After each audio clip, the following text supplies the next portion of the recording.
অসুবিধা হচ্ছে, তাহলে ওরা বড় হয়ে কি এটা মেনে নেবে?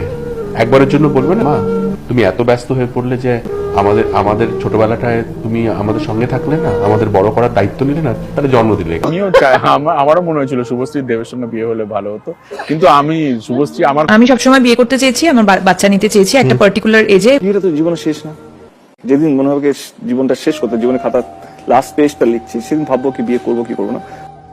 গতকাল দেবের সাথে শুভশ্রীর ঘনিষ্ঠ ছবি দেখে রেগে গিয়েছেন রাজ চক্রবর্তী।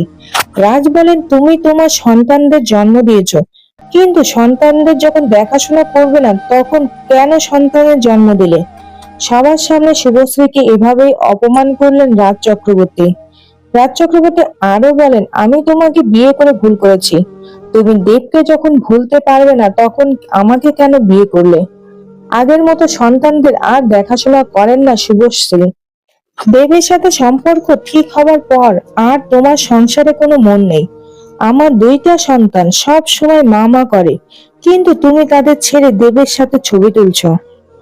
এটা জানলে আমি তোমাকে কখনোই বিয়ে করতাম না।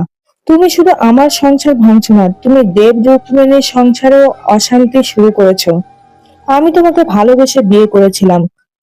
তুমি যখন দেবের কাছে কষ্ট পেয়ে আমার কাছে এসেছিলে, আমি তোমাকে গ্রহণ করেছিলাম। কিন্তু আজ তুমি এটা কি করছো?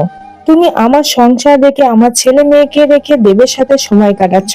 এটা একদমই ঠিক করছো না। এভাবে চলতে থাকলে আমাদের সংসার আর টিকবে না।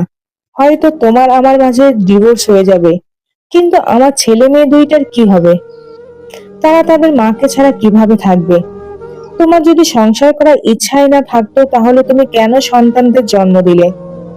এভাবেই সকলের সামনে শুভশ্রীকে অনেক কথা বললেন রাজ চক্রবর্তী, যেটা শুনে সবাই অবাক হয়েছে।